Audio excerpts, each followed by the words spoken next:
Matakot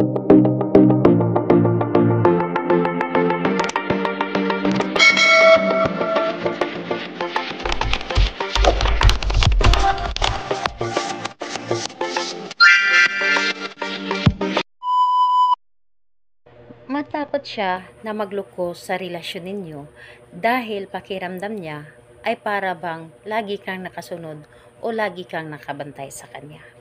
Hello mga guys, kumusta kayo? Panibagong araw, panibagong video na naman tayo.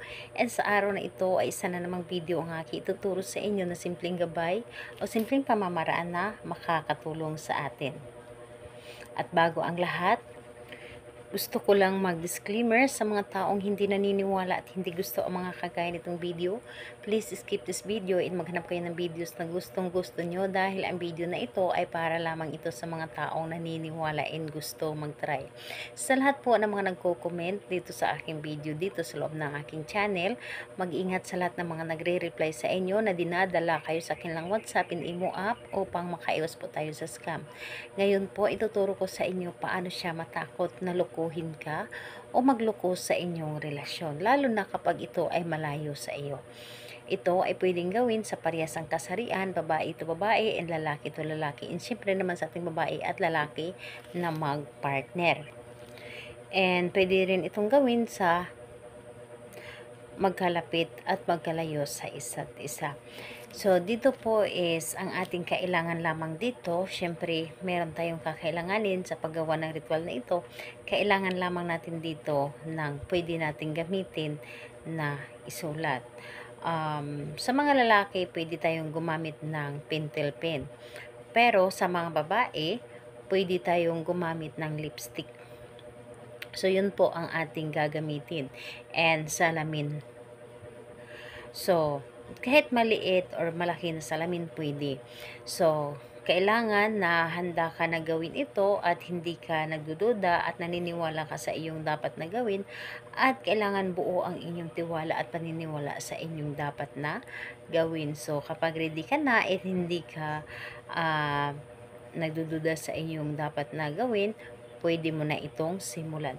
So, ang gagawin mo lamang dito napakadali at napakasimple lamang. So, kumuha kayo ng inyong gagamitin sa mga babae, lipstick o di kaya'y sa mga lalaki, pentel pen.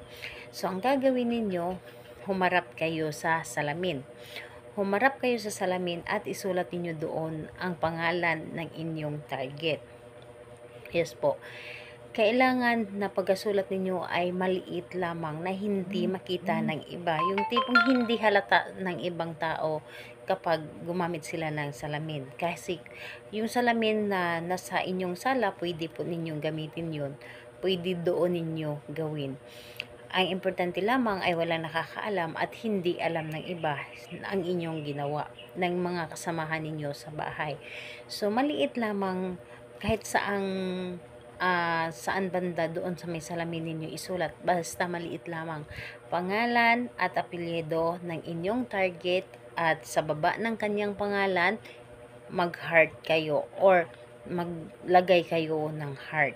So, ayun po, pagkatapos ninyong ilagay yung pangalan niya ay isipin ninyo siya and sambitin ninyo ang kanyang pangalan sa isip lamang. Pangalan niya, apelyido, sa isip lamang. And isunod ninyo ang inyong nais. Ano po? Halimbawa, ang nais po ninyo ay matatakot ka na magloko sa ating relasyon. Ako lamang ang nais mong mamahalin. Ako lamang ang nais mong makasama habang buhay. At matakot ka na lukuhin ako dahil ako lamang sa buhay mo ay sapat na. Yung tipong sasabihin ninyo lahat kung ano ang gusto ninyo na yun yung mangyari ninyo sa inyong relasyon. So, dapat po ay mga positive ang inyong mga sinasabi. So, kung magtatanong ka kung kailan siya pwedeng gawin sa kahit anong araw at oras pwede, basta alam po ninyo na magaan sa inyong dibdib na gawin ito and para bang hinihila kayo na gawin ito. Gawin nyo lamang yan and tuwing haharap kayo sa salamin, yun ang sasabihin ninyo, titigan ninyo ang kanyang pangalan na inyong isinulat at sabihin ninyo ang inyong nais. Kahit oras-oras pa yan na gagawin ninyo, pwede po. Ang importante sa isip lamang at walang nakakaalam sa inyong mga ginagawa. So, ayun po. Salamat po sa inyo. Bye-bye everyone. God bless us.